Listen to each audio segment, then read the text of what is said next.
The wheels of the old Buick crunched against the gravel as it pulled into the parking lot of the Sparrow's Nest Diner, a modest roadside joint just off Route 41 in Indiana, the sort of place frozen in time since the 1950s. Red vinyl booths, faded Coca-Cola signs, and a jukebox in the corner that hadn't spun a tune in years greeted anyone who stepped inside.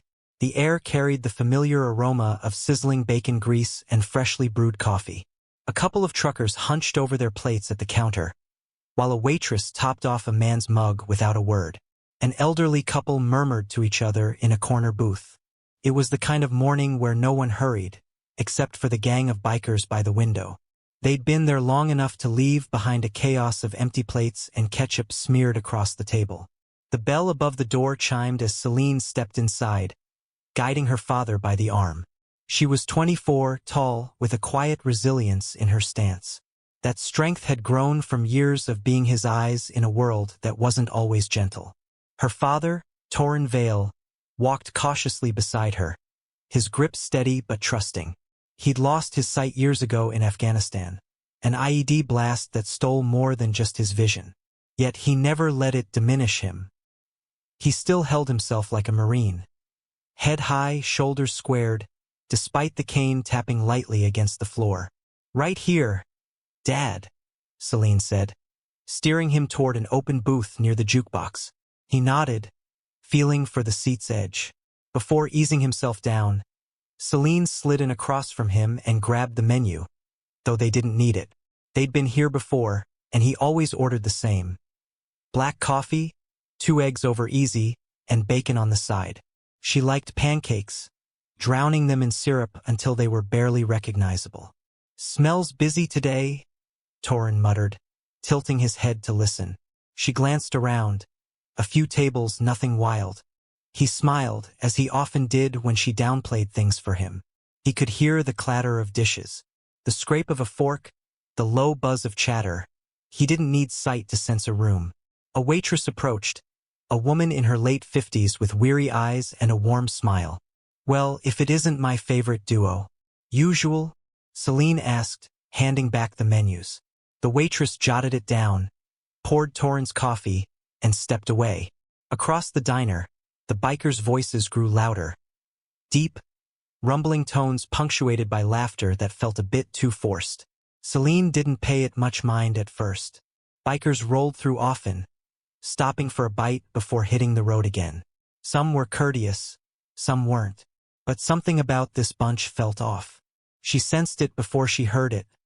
A shift in the atmosphere. Nearby diners suddenly focused harder on their plates than the room. A waitress hesitated before nearing their table, then turned back toward the kitchen. Not out of fear exactly, but reluctance. That's when the first jab came. "Look at this one," a voice snickered. "Got herself a seeing-eye daughter." Celine tensed. Torin kept stirring his coffee, his face a mask. Another voice piped up. "Ain't that sweet? Bet she ties his shoes too." Celine's hands balled into fists under the table, but she held back. The air thickened with tension, though she stayed silent. For now, she focused on her coffee, willing herself to ignore the voices across the diner. The last thing she wanted was a scene, not with her father right there. But the laughter, cruelty masked as jest, persisted. One biker, a man with a bushy beard and a sleeveless leather vest, leaned back, boots propped on an empty chair. His beer bottle, likely his third or fourth, dangled lazily from his fingers. He tilted his head toward his buddy, loud enough for all to hear. She guiding him or walking him like a lost pup? Laughter erupted at their table. A few heads turned, but no one spoke. The waitress at the counter paused, lips thinning, before wiping an already spotless surface. Celine saw it in their faces. No one wanted trouble, not with this crew. Torin, though, sat motionless. He sipped his coffee, setting it down with calm precision. If the word stung, he didn't show it. That was his way. He'd faced worse, survived worse. But Celine's patience was thinner. Her jaw clenched, and she exhaled sharply, forcing calm.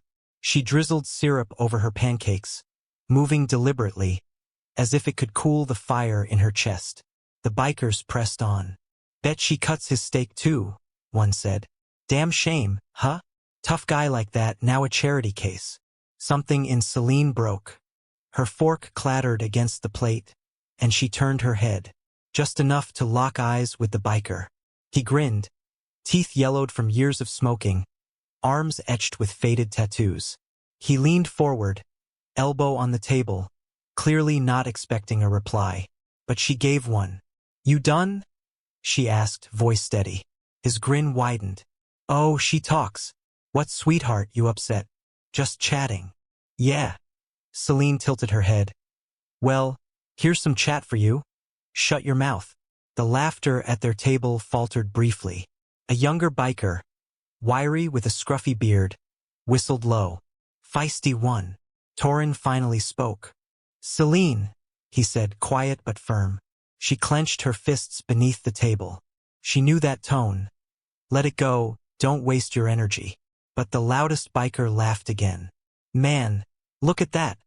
Raised a little guard dog. "That did it." Celine pulled out her phone. The bikers chuckled. "Oh, what now?" one sneered. "Calling the cops?" She didn't answer. She just pressed one number and put the phone to her ear. Suddenly, the room took notice. The bikers kept laughing, but something shifted. They didn't know what was coming. Celine's face stayed blank as she listened to the ringing. The lead biker, with his thick beard and stained teeth, leaned forward. "Oh no," he mocked. "She's serious. What's it gonna be, sweetheart? Sheriff? Your boyfriend? Think that'll scare us?" She didn't react, just waited. The line clicked, a deep, familiar voice answering. "Hey, it's me," she said calmly. "I need a favor." The lead biker roared with laughter, nudging his buddy. "Oh, this is Rich. She's got backup. Someone's coming to save her." The amusement spread, one letting out a dramatic sigh. "Better eat fast before we're in real trouble." But the diner's energy had changed.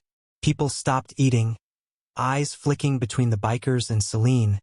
Curiosity piqued. The waitress glanced at the wall clock, as if sensing something brewing. Torin, still quiet, reached for his coffee. "Celine," he said, steady. "What are you doing?" She hung up, pocketed the phone, and met her father's gaze. Not that he could see it, but he always knew. "I'm handling it," she said simply. The lead biker scoffed. "You're handling it?" he repeated, shaking his head. "Girl, you don't know what game you're playing." She didn't reply. She cut into her pancakes and took a bite. That threw them off. The laughter quieted, replaced by confusion. Maybe annoyance or even unease, though they'd never admit it. For the first time, the lead biker wasn't sure he held the reins. He straightened, rubbing his beard. "You don't just get to..." The bell jingled. The bikers barely noticed, too wrapped up in their act to clock another customer. But then another entered. And another. One by one, men and women filled the space near the entrance. Some in uniform, some not. Some wore old jackets, faded but neat, with patches on the sleeves. A few were younger, but most were older, 50s, 60s, even 70s. Everyone carried the same look. Steady, cold, not angry but not amused. The waitress exhaled slowly. The lead biker frowned, confidence wavering. He glanced at the newcomers, then at Celine. She took another bite. That's when he realized these weren't random patrons. They were here for a reason. The laughter at the table died. For the first time, the bikers weren't sure they wanted to stay. The diner had flipped. Moments ago, it was their stage. Their voices the loudest, their laughter dominant. Now, something heavier hung in the air. Something they couldn't name but felt in their gut. The newcomers moved with quiet precision, spreading out just enough to be noticed, but not chaotic. A silver-haired man in a crisp Marine Corps jacket sat at the counter, nodding at the waitress like it was routine. A woman in her 60s, with short hair and a navy patch, leaned against the jukebox wall. They weren't eyeing the bikers, they were looking at Torin. The lead biker's smirk faltered, his fingers tapping the table, as if he could drum away the shift. He wasn't laughing now. A broad-shouldered man in his late 50s stepped forward, hands rough and weathered. He wore a simple button-down, but his scarred knuckles and steady gait told another tale. He stopped by Torin's booth, gazing at the older man with quiet respect. "Vale," he said. Torin lifted his chin slightly. "Rylan." Celine watched the lead biker's confidence slip further. Rylan. That name carried weight. She'd heard her father mention him when she was younger, before everything changed. They'd served together, fought the same fights, lost comrades in the same deserts. Now he was here for him. The lead biker cleared his throat, sitting taller. "What's all this?" he asked, forcing a chuckle. "Some reunion?" Rylan turned, finally acknowledging him. His face stayed neutral, but something in his look made the table squirm. "Something like that," Rylan said, voice even. The younger biker, with the scruffy beard, leaned forward, grasping for bravado. "Look, man, we were just messing around. Didn't mean nothing." Rylan didn't reply at first, just studied them, slow and deliberate. "You think it's funny?" he asked finally. The lead biker forced a smirk. "Just talk." Rylan tilted his head. "You ever been shot at?" The question hit hard, casual yet jarring, draining the room's air. The biker hesitated. "What?" "You heard me." Rylan didn't flinch. "You ever sat in sand with bullets kicking up dust by your head? Held a friend while he bled out? Felt the ground shake and prayed you'd make it home?" The lead biker's mouth opened, then shut. Rylan leaned in. "No," he said. "Then maybe you should keep quiet about things you don't get." Silence. The diner froze, even the waitress paused, coffee pot mid-pour. Celine watched the lead biker swallow hard. He wasn't used to this. He thrived on pushing people, being the loudest. Now he wasn't sure what he'd stepped into, and it was dawning on him he'd miscalculated. The bikers had started the day in charge. Now they just wanted out with their pride intact. The lead biker sat rigid, gripping the table like it'd anchor him. His crew, so loud minutes ago, went mute, no drinks, no jokes, just waiting to see how this ended. Rylan didn't budge, didn't break eye contact. He didn't need to. Celine had seen this before, not with Rylan but her father. Certain men carried themselves with a quiet command. Not size or muscle but presence. Rylan owned it now. The lead biker swallowed again. "Look, man," he said softer. "We didn't know." Rylan blinked. "Didn't know what?" The biker faltered. "Didn't know he was blind?" Rylan pressed, still calm. "Didn't know she was his daughter? Didn't know you were mouthing off about a man who risked his life so you could sit here eating eggs in peace." The silence choked the room. Torin shifted, setting his coffee down with a soft clink. "It's fine," he said, voice level. "They're just boys who don't know respect." That cut deeper than any jab. Celine saw the biker flinch, his face twisting. Anger or shame, he couldn't decide. Rylan exhaled slowly. "Respect?" he repeated, nodding at Torin. "That man has it. You don't." The younger biker squirmed. "All right, man," he muttered. "We get it." But Rylan wasn't finished. He straightened, fixing the lead biker one last time. "You think you're tough? Rolling in here, acting like you own it?" He shook his head. "You don't know tough." The biker said nothing, jaw tight. He grabbed his wallet, tossed crumpled bills on the table. "We were leaving anyway." Rylan smirked faintly. "Yeah," he said. "I bet you were." The bikers stood, chairs scraping. The younger one bolted first, nearly tripping in his haste. The lead biker lingered a moment, glancing at Torin, then shook his head and followed. The bell jingled as they left, and the diner exhaled. The waitress sighed, "Damn time," and grabbed a coffee pot, moving on like it was nothing. A trucker at the counter shook his head, returning to his meal. Rylan slid into the booth across from Torin, forearms on the table. "You all right, old man?" Torin smirked. "Been called worse." Celine relaxed, exhaling as she leaned back. Rylan nodded at her. "Smart call." She shrugged. "Knew they'd listen to you." He chuckled. "You give me too much credit. They just weren't ready for real men." Torin raised his coffee, shaking his head. "Real men don't need to prove anything." Rylan grinned. "Now that," he said, is respect. The bikers had left thinking they'd walked away, but they knew they'd lost. The rumble of motorcycles faded into the highway's hum. Inside, the diner eased back to normal. Plates clinked, coffee poured, chatter resumed, tinged with quiet understanding. Celine's fists unclenched beneath the table. She hadn't noticed how tight they'd been. She glanced at her father, sipping his coffee like nothing had happened. He always stayed steady, even when the world teetered. Rylan leaned back, arms stretched across the seat. So, he said to Torin, you always let your daughter fight your battles now? Torin smirked. Seems she did fine. Celine rolled her eyes but smiled. Figured I'd save you the trouble. Rylan laughed, shaking his head. She's got your fire, that's for damn sure. Torin nodded faintly. She's had to. The table hushed, not awkward, but heavy with meaning. Then Rylan grew serious, elbows on the table, fingers laced. Never fails to amaze me, he said. How loud cowards can be. Celine glanced at the door. Think they'll come back? Rylan snorted. Not a chance. All bark. Soon as they weren't the biggest dogs, they ran scared. Torin set his coffee down. It's not just them, he said. There'll always be folks like that. Thinking respect's demanded, not earned.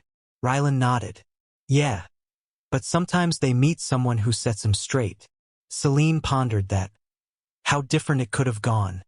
How her father had fought for a country that didn't always repay him. Yet he never grew bitter, never became the type to flex just to feel strong. Strength was restraint, knowing when to stand, fight, or let the lesson speak. The waitress dropped the check, but before Celine could grab it, Rylan pulled it over. Don't even try, he said, reaching for his wallet. Torin chuckled.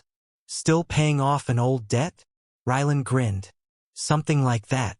As the waitress walked off, Celine looked at her father. Ready to go? He tilted his head, listening, then nodded. Yeah, let's move. Rylan stood, offering a hand. Torin reached out, finding it with ease. A handshake steeped in years of brotherhood. Celine touched her father's arm.